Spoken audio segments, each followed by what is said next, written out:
Hello, I hello, was hello, wondering. hello. This is Tisha McDonald, Alternatives Beauty Studio. And this is Tanika Gillar. I am naturally yours. Well, how was your day today, Nikki? It was a busy day, but it's always a busy day. So it's okay. It was a good day. How about you? It was a busy day, but it was a good day. A rainy day here. I don't know what it is down south. It's nice out today. It's Nice nice. out today? Mm-hmm. Okay, all right. Well, we're not going to hold anybody long. We want to get on. This month is Domestic Abuse Month. So October is domestic abuse, and we want to acknowledge that. We also know that this is Cancer Awareness Month, Breast Cancer Month. So we are not negating that. That just so happens to not be our story, but we can talk about abuse because there are several types of abuse. And tonight we are going to talk about financial abuse. Tonight we have a special guest. Her name is Cherese Spand. Um, Tanika, do you have anything to say before we get started, before we put her on? No, I just want to say, no, I want to say, right?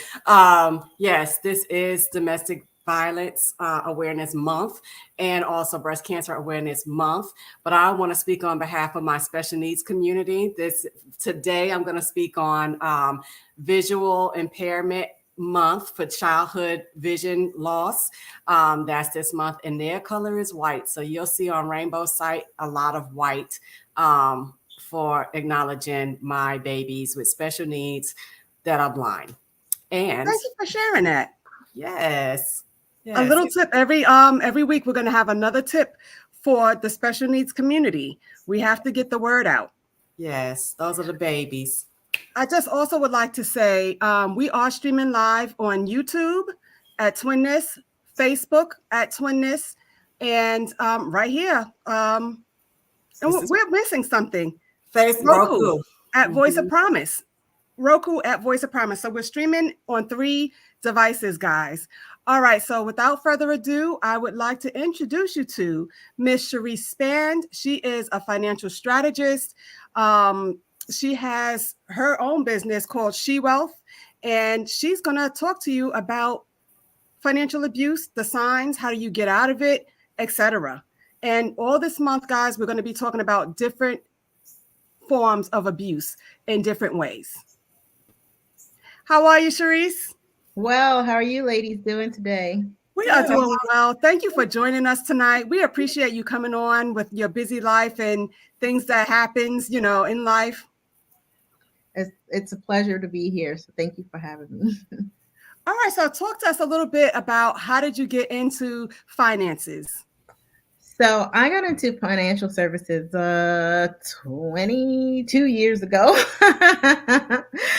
with a promise to my mom. Actually, the day before she passed away, she said to me, "You really need to check out financial services," and she's mentioned a specific company, and I did that, and I went to work for that company for probably about 9 years.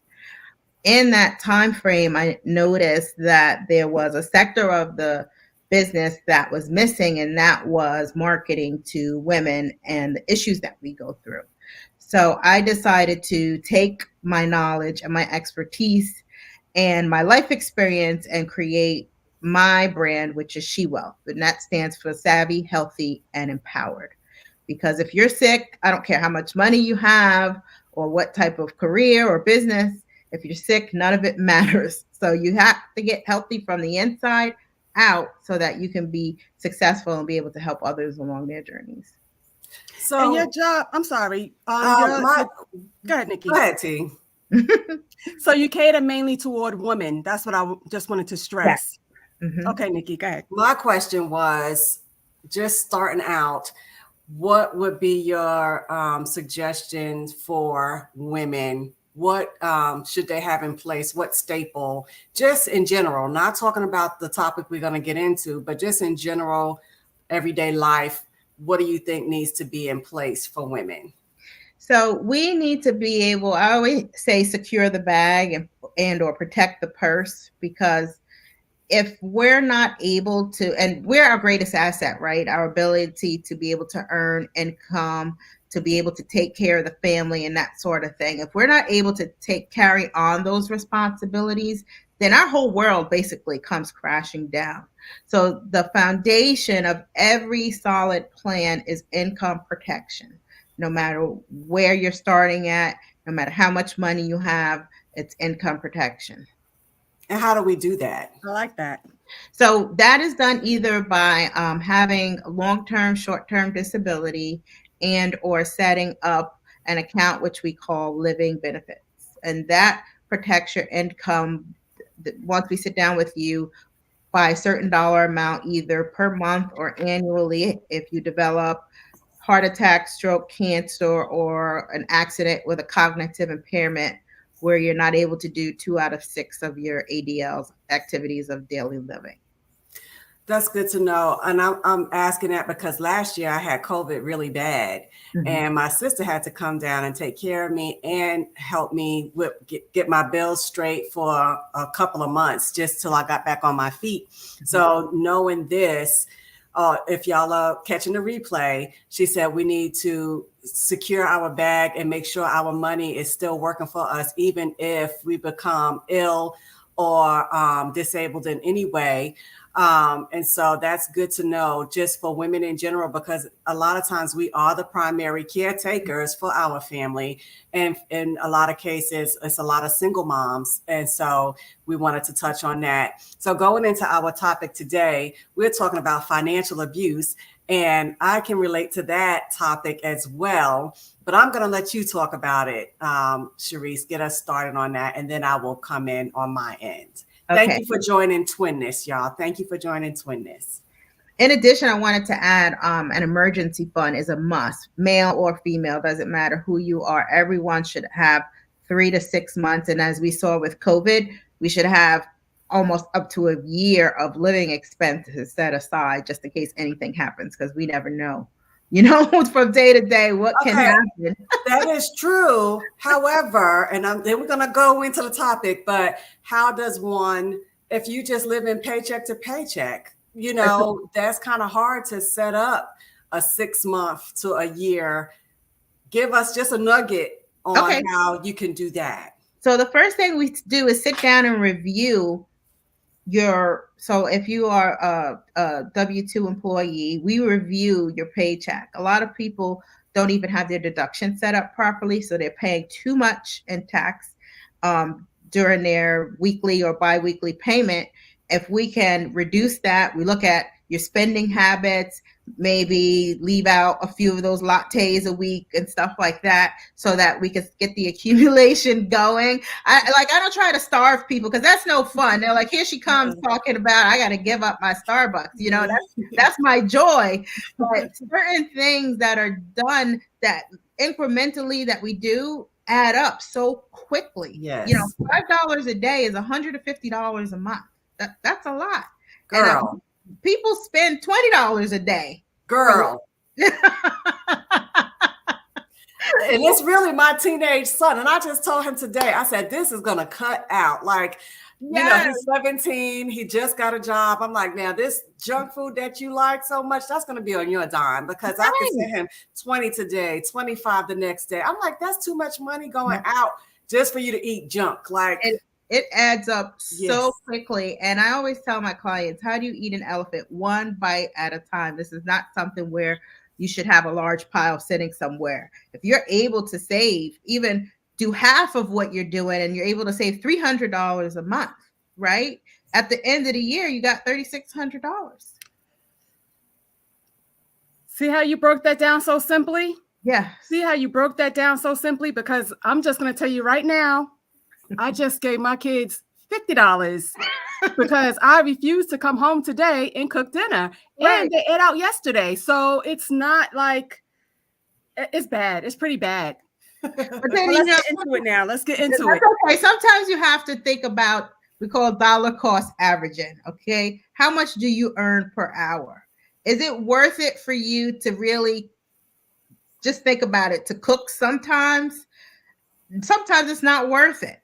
If you are out earning an income and you make more than $50 an hour, or whatever it is, it might be worth it for you to pay that $40 or that $30 to order out.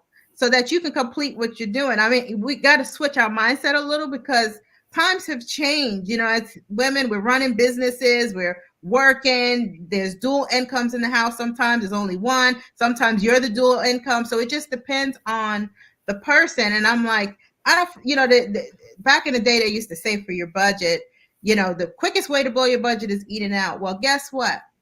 I'd rather go and get 2 tacos for $10 than to stand in the kitchen. Then I got to clean, do dishes, and all of that's going to take me 3 hours. If I bill out at $1.25 an hour, go get the tacos. Yes, absolutely. Going to the grocery store and the groceries cost more than if you already bought it ready-made.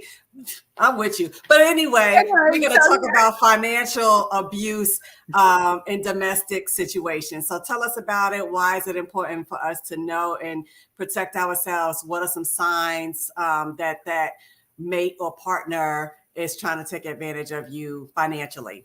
So disclaimer, this goes for males and females. It's not just one side. A lot of times people see my name and they think it's just all about women. No, this is for male and females. What happens in financial abuse, 99% of DV, domestic violence cases, include financial abuse, but nobody ever talks about it. So, and a lot of people might say, well, what is it? Well, it includes everything from them not knowing, the other spouse or partner not knowing what the bills are in the house, to if the relationship it ends eventually either by death or divorce, they don't have the ability to earn income. They don't know how to earn income. They don't know where any of the money is. You'd be surprised as to how many women to get up there in age, so like the baby boomers, don't know how to balance a checkbook. They don't know what their spouse did with the money all the years. They just knew it came into the house. They worked, they deposited, and they took care of everything, and then that was it.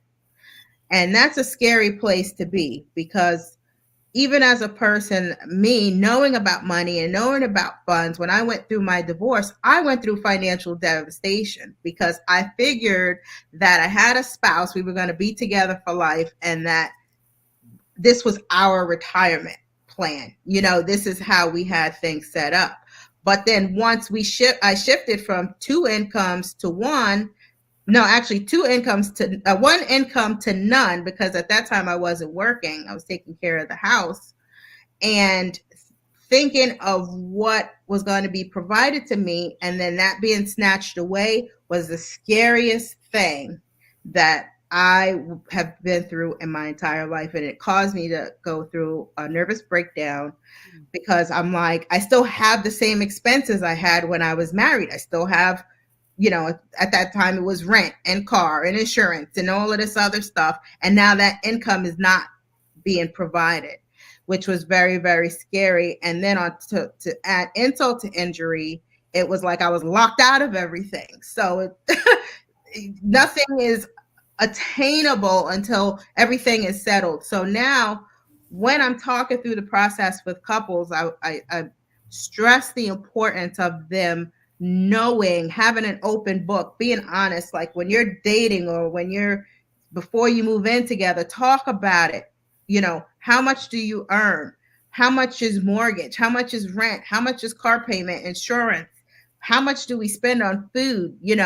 And if something happens, what's the process? Because you don't want to be left in the dark. When you got all these emotions going on and stuff, it is really, really tough to kind of navigate through the situation. Okay, I hear you. And I'm going to add on to that in a little bit. What would you suggest they do? I know you said talk about it, be open and honest about it. What if your spouse or your mate or whoever, your partner, just one, they don't know how to handle money, they're not good with money, or two, they're not forthcoming with their income? Some people try to, but go ahead. So that comes across a lot. The partner not being forthcoming, they don't want to discuss it. And to be balanced, and not having to be one-sided, somebody in the relationship has to take charge and say, well, we don't have life insurance, we don't have income protection. I'm going to go ahead and make sure that those applications are submitted for the family because we haven't done it yet, and because you don't want to be forthcoming, it doesn't mean that I need to be stuck like Chuck in case something happens. God forbid your spouse gets injured and you're depending on his income, whether you're working or not. Well, you're stuck. And that's what has happened a lot. And even like during COVID, people have realized that, oh my goodness, my spouse is out of work. Like, what do I do now? Like they start selling stuff, and they start panicking. We got 2 car payments. We got to get rid of one, all these things. And now your life is changing. Yes. When we start to become proactive instead of reactive, the way we visualize life and the way our things happen changes. Cherese, can you see the comment? What about a will if one spouse does not see the need? And I can't. And you do. Now, Okay. I'm going to talk about that in a second, but you go ahead first because some of you know, some of you don't. I am a funeral director, and that is a whole nother ball game. So go ahead, Cherese. You speak first. If you are breathing and you have 2 legs, you need a living will and you need a regular will. In addition, you need to have your power of attorneys set up for your partners and your adult children. And I'm going to give you an example why. My daughter was 21, 5 days after her 21st birthday. She ended up in the hospital. And I can talk about this because she'll say it due to a suicide attempt. Well, while she was in the hospital, when she came out, she was nonverbal. So I didn't know how to care for her, and not knowing that I should have had a power of attorney set up for my child, they could not speak to me as to what was going on with her while she was in the hospital. Now, mind you, we're paying the medical insurance and everything else, and she's still living at home. And I'm like, well, how am I supposed to care for her if she's not speaking? They're like, we don't know what to tell you. If she doesn't tell you what's going on or what she's feeling, then there's no other way for you to find out. So for the adult children, that's one. The second is that everyone needs to have a will. Why do they feel that it's not important? I think for us as people of color, it's really something that's passed down into our DNA because of things that happened years and years ago that we don't even understand why they were going on, but now it's clear why they happen. And that's another show. I won't even get into that now, but a will, everyone needs to have a will because, so for example, in the state of North Carolina, if you are married and you die intestate, that means without a will, your children become wards of the state. Wow. So you have the option of, not the option, you put yourself, in a position to leave the state in charge of what goes on with your spouse's stuff. So I'll give you another example. Let's say there was a retirement fund that your spouse had and you weren't labeled as the beneficiary for whatever reason. They left it to the children. You can't touch that money until you can't touch that money at all. Excuse me. That money will go into the trust for the children and they'll see it when they turn 18 or 21 or whatever the age is. So it's very important to have a will done, even if it's a simple will. Upon my death, my spouse is to receive this. My children are to receive this. This is what happened to this property. This is what happens to this account. Speaking of accounts, another thing to add into the will thing, it's very important that if you carry joint or separate accounts, that you have names listed on those accounts fully, even if the person doesn't have a card, even if they don't know that they have access to the account at that time. And you should have a binder with everything listed. So passcodes to computers, phones, all types of accounts. People have Acorn accounts, Bitcoin accounts. Like there needs to be a whole binder set aside with all of your information. I'm writing this down. All of your information listed, because sometimes you have time to talk to a person who's either ill or passing away, and sometimes, boom, you don't. And that's when it happens. Oh my gosh, like, how do I get into their account? Like, what's their debit card? Like, and this is even for parents, aunts, uncles who don't have children. Everybody needs to have a will. And in addition to the will, you need to have a binder put either in a safe deposit box or a safe place in your home stating where everything is, what you want done in case of emergency, what clothes you want to wear when it's your time. People argue over the most frivolous things when people pass away. But my dad was going to like, well, we want him to wear a blue suit and we want him to wear a gray suit. I'm like, are y'all serious?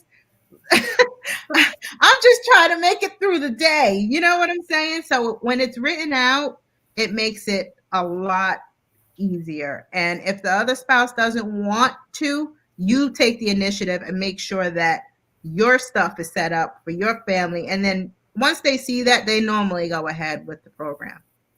You are watching Twinness with Tisha McDonald. We have a special guest, Cherese Spand. She is a financial advisor.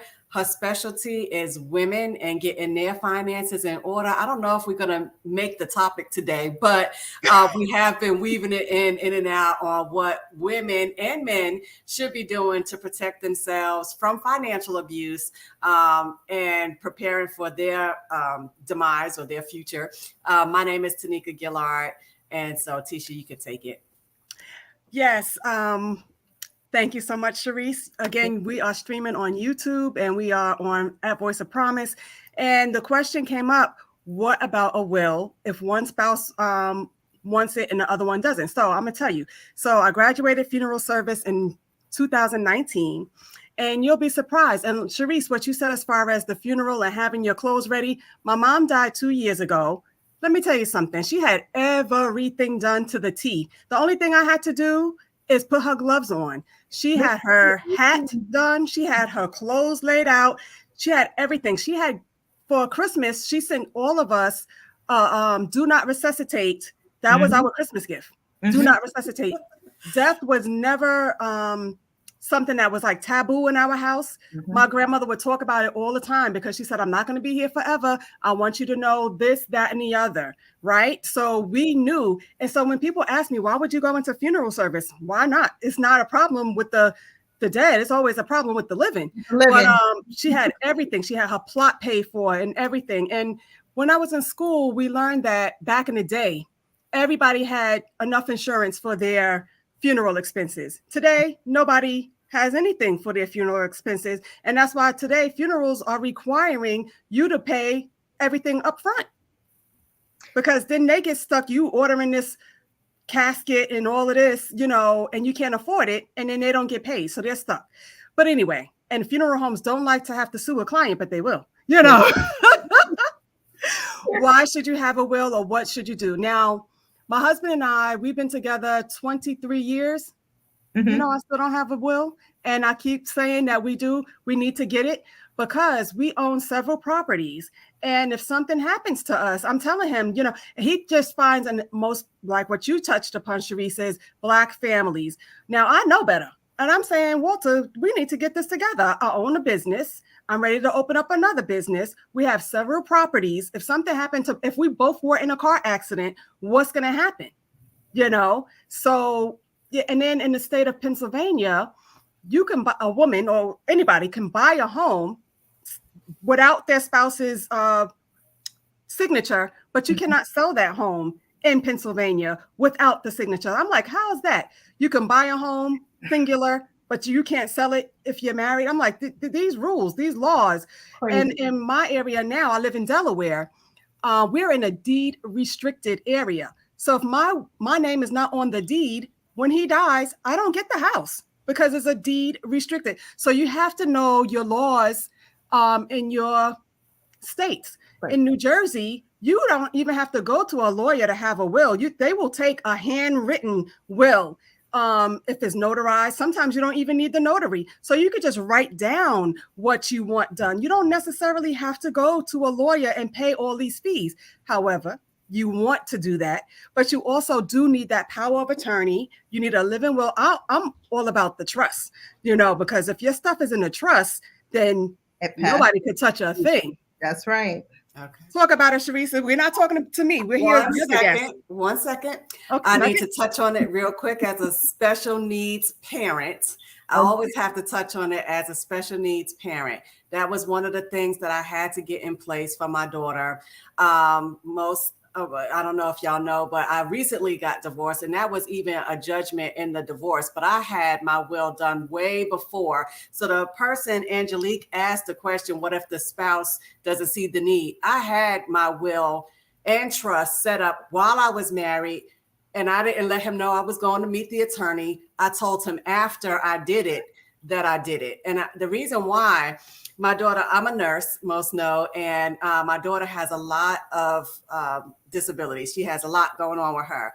I did not put him as her power of attorney or whatever because he's not real medical savvy. So I needed some of my friends that are nurses and my sister to make the decision when it comes to my daughter's care. She does have a trust. And it's funny that we're talking about this today because I went back through and upped everything. I made sure my life insurance policy was good. I made sure that my will was still in good standing. So when I had COVID again last year, I went live on Facebook and I said, hey, do y'all have your stuff in order? If something happens to me today, I'm good because I have my will in place. My daughter's going to be taken care of. I know my house is going to be, like the insurance will pay off the house. The house is in the trust. It goes to my daughter and my son. And so what I was jotting down, listening to Cherese, I do have to do those things. Those are things to think about. I need to put the bank accounts in my son's name in case something happens, because I have seen where that's a problem when the parent dies and nobody's over the account. It's a problem. So I'm going to do that. I am going to do those passwords and I'm going to put it with my will because my son, he's 17 and I told him where everything was the other day. We reinforce it. I'm like, I'm not planning nothing, but just in case. And so Cherese, you got it. There's so many like trigger points in there, like during the conversation, I'm like writing my notes, like I can't even write fast enough. Like, so what I wanted to say is that first about the burial insurance.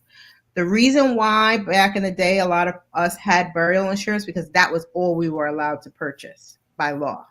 We were not allowed to purchase life insurance policies because life insurance is the cornerstone of wealth creation.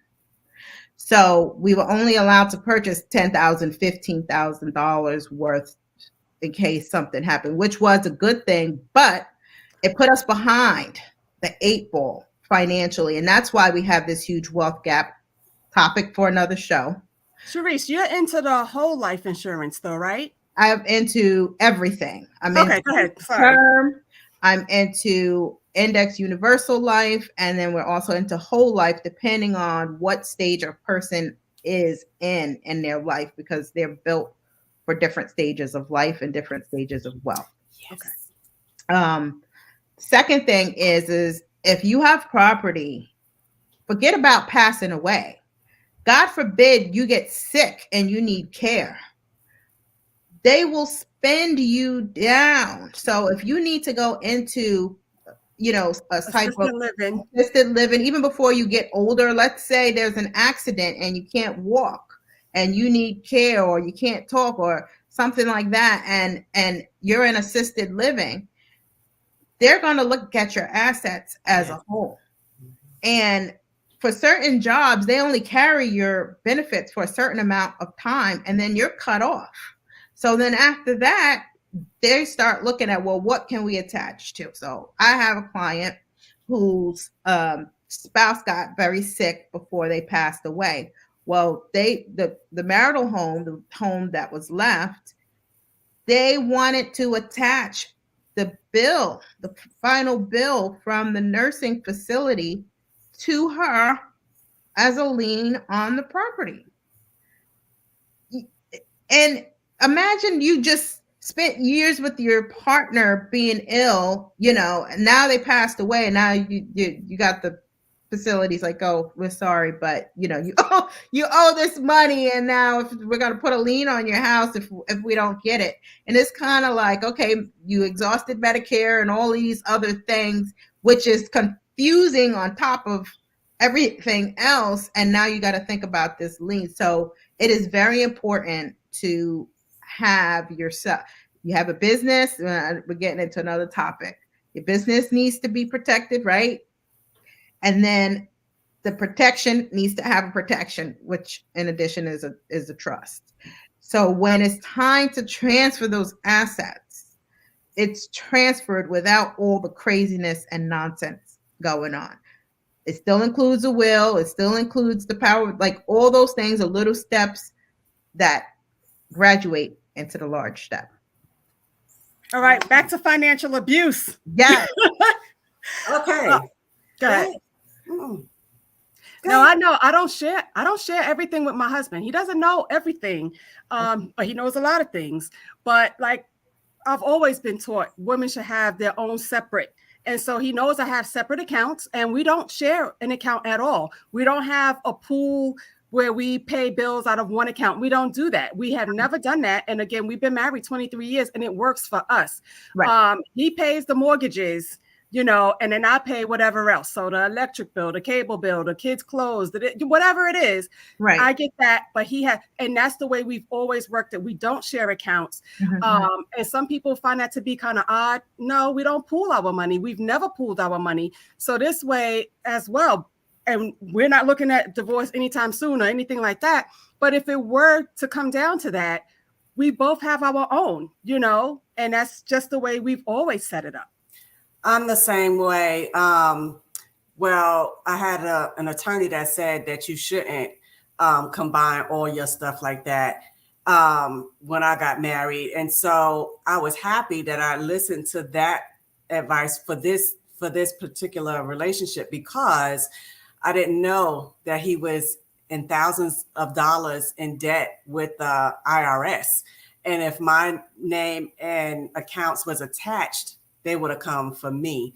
And that is where that not being truthful came in. It was like, I didn't know that you had all of these debts before we got married. And if I would have known, I don't know if that would have worked, because love is not enough to sustain a marriage, and I'm sorry to say, but saying God, at the center, that's fine, but we need to still communicate about what's going on with your finances. And even with his job, with his insurance policies, it was everything to me, but then it was going to the sisters after, but you're not thinking about this child that has special needs, and that is who would really need the benefits, not your family on that side. This little girl needs the benefits. And so I couldn't get that through to him enough. But yeah, we always kept everything separated for that reason. And then also prior to that, and we're talking about financial abuse, but I was in a domestic abusive relationship. I was married and as a nurse, and he was like, if your paycheck don't hit my account, I knew if my paycheck didn't hit his account, I was in for a beating that day. And so my mother had already told us, don't let your left hand know what your right hand is doing. So I always had a separate account so that when it was time to go, I didn't have a lot of money in that account, but I had enough to get to where I needed to go.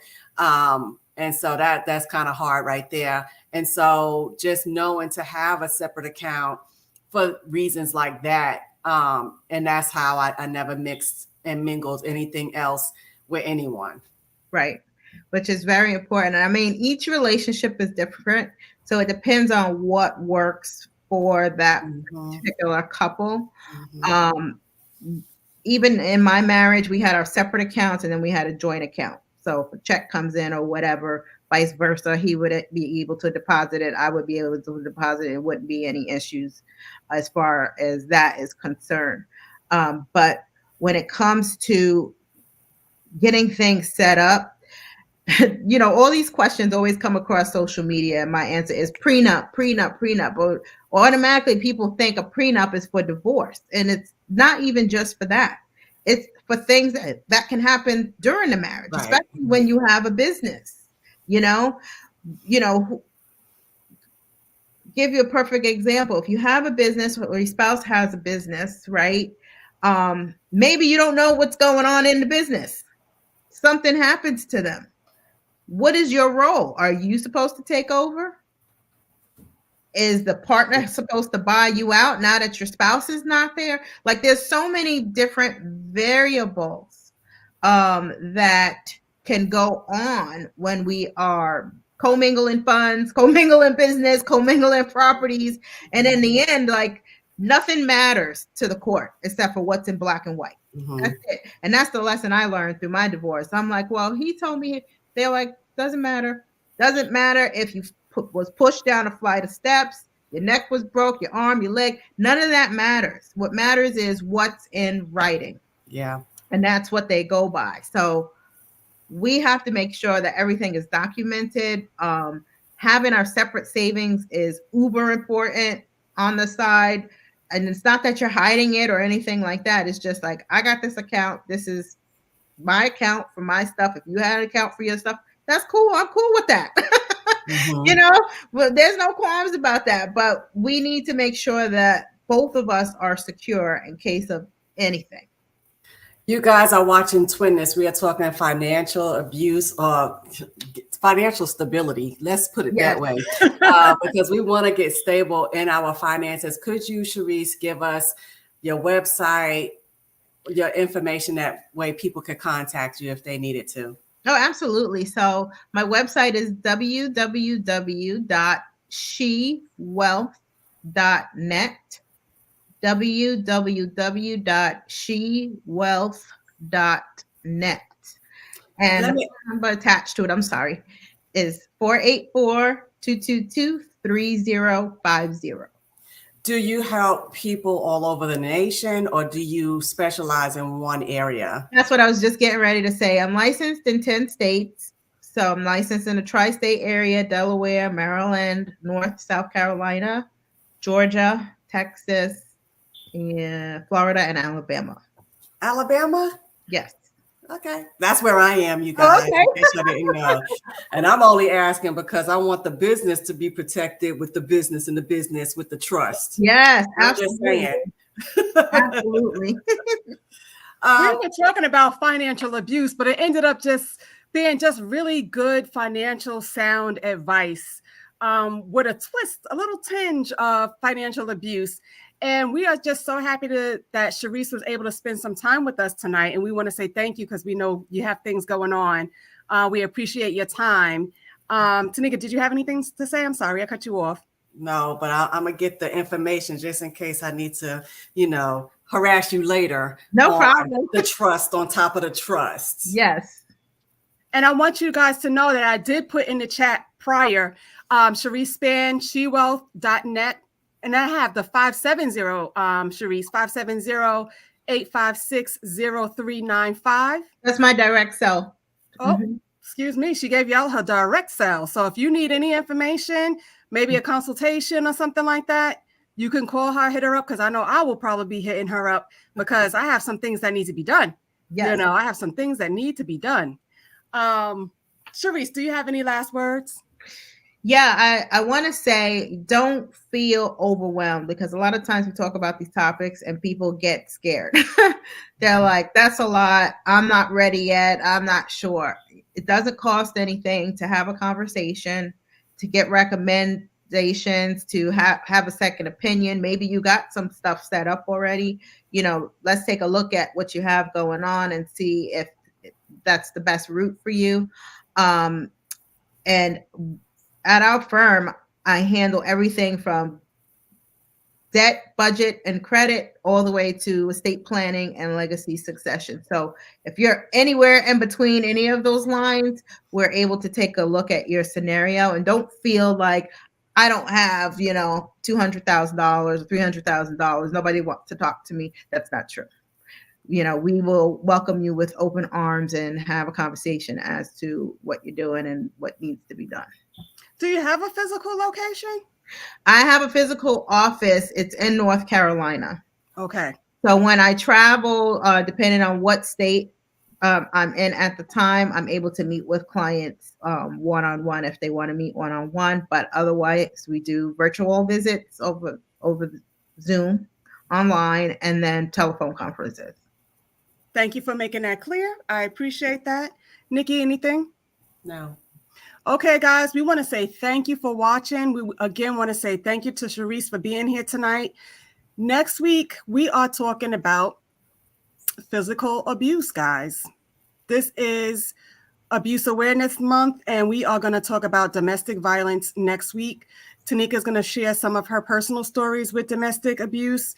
Many of you know, some of you don't know, our mother was beaten to death and left on the street for dead. And so we definitely know about domestic violence and domestic abuse. And we are going to talk about our stories next week, right here, 6 p.m., 5 p.m. Central Standard Time. And we want to say again, thank you to Cherese. Tonight was about financial abuse. And we touched on quite a few different things. So if you're catching a replay, we say thank you. And we hope that you get a lot of information from this and you have Cherese's information if you need to get in contact with her. Again, thank you and good night. Good night. And thank you. And I think I'm going to watch the replay myself because there was some nuggets in there, Cherese. So thank you. You're welcome. Yes.